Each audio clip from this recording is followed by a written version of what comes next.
Hey, salut tout le monde, aujourd'hui on se retrouve pour une toute nouvelle vidéo. Et aujourd'hui on se retrouve pour une vidéo où on va présenter vos personnages préférés de tous les mangas confondus. Et on commence tout de suite avec Sosa-kun, qui nous dit que son personnage préféré est Meruem de Hunter x Hunter, car ce personnage est super bien écrit et très touchant au final. Alors personnellement je n'ai pas lu ou vu Hunter x Hunter, donc je peux absolument pas vous en parler. Basique.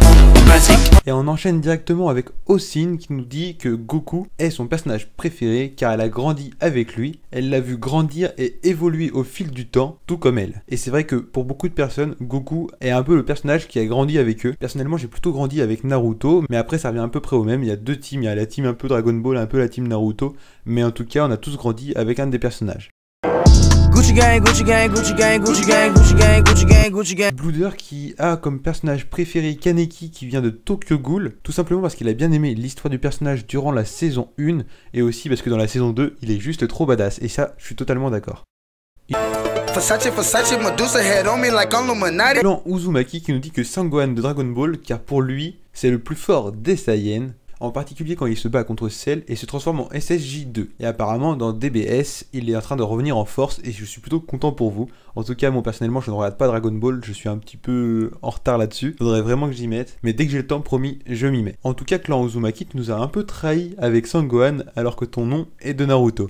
C'est la Champions League, 7-5 c'est la Champions League, 9-1 c'est la Champions League. J'enchaîne directement avec Stormfire qui nous dit que son personnage préféré est Akame d'Akame ga Kill. Apparemment, en plus d'adorer l'anime, c'est surtout la fille parfaite pour lui. Entre ses yeux et ses cheveux qui font plaisir à Stormfire, son katana c'est l'arme favorite de ce dernier, donc il est plus que content. C'est vrai qu'elle a un lourd passé aussi, et ça c'est plutôt touchant. Comme la plupart des personnages, elle est toujours là pour ses proches, quitte à en mourir, et ça c'est une qualité qui est juste énorme. Et le fait qu'elle aime la nourriture, moi aussi ça m'a touché, car j'avoue que j'aime bien manger. Et comme nous dit Stormfire, elle a un beau corps, comme il dit, hein, c'est ses mots, et j'avoue qu'elle fait plutôt bon effet.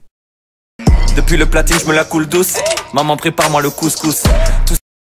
On passe à Mathilde qui nous dit Chopper de One Piece car il est fidèle et j'aime beaucoup ce personnage car ça vient de mes souvenirs d'enfance. C'est vrai que c'est un personnage très touchant qui a eu une histoire très difficile avec un peu un sujet de racisme du fait qu'il ne soit pas humain tout simplement. Et en plus avec sa transformation finale il est juste trop badass. La puissance, que la puissance, j'ai pas connu la défaite depuis mon exil. Et enfin j'avais peur qu'on me parle pas un peu de cet animé là, Sao avec le personnage de Kirito. Tu le trouves juste trop badass et ça je suis totalement d'accord, c'est un personnage que j'adore. C'est un personnage très gentil mais qui sait être sérieux quand il le faut. Comme tout à l'heure avec Akame, il est toujours là pour ses amis et c'est vrai qu'on a pu le revoir avec un physique un peu plus féminin dans l'arc GGO, en gardant son épée contre des armes à feu. Il y a beaucoup de choses à dire, c'est vrai, sur ce personnage-là. Il est vraiment super sympa, c'est un super personnage.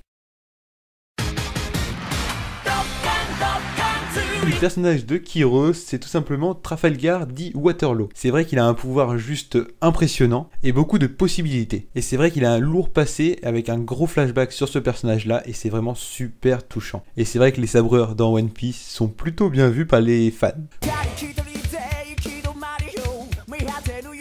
One Piece News qui nous dit Senji, tout simplement parce que c'est le cuistot. Et c'est vrai que j'avais jamais vu de cuistot aussi badass que Senji. Son côté pervers est juste super drôle, je suis tout à fait d'accord. C'est un truc, c'est un running gag qui me fait toujours rire. Et en plus, sa rivalité avec Zoro, je la trouve super sympa. Goku, c'est évidemment Onizuka. Moi personnellement, j'aurais pensé qu'il allait me dire Son Goku justement.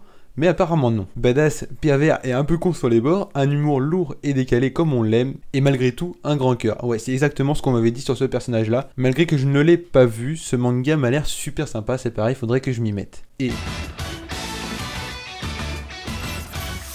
Meliodas de Seven Deadly Sins, je suis tout à fait d'accord, il est tellement badass, avec son petit démon derrière, putain, qu'est-ce qu'il est badass. Et le petit côté pervers est toujours aussi marrant comme Senji. Bientôt à la fin avec Kaito Japan qui nous dit Jubia de Fairy Tail car c'est un personnage qui te fait rire et pleurer. Je ne connais pas ce personnage que tout simplement je n'ai pas vu Fairy Tail, je ne me suis pas lancé, c'est beaucoup trop long donc voilà c'est pour ça que j'ai pas pris encore le temps. Mais peut-être qu'un jour je m'y lancerai. Tu me dis qu'elle est très attachante tout en restant badass donc je veux bien te croire. Les autres dans les commentaires n'hésitez pas à m'en parler. Et apparemment c'est une mage de rang S et elle est juste trop belle. Donc on voit que la capacité physique des personnages est quand même super important dans notre jugement. Surtout pour nous les garçons. Et en tout cas, merci d'avoir regardé la vidéo et à la prochaine. Bye bye.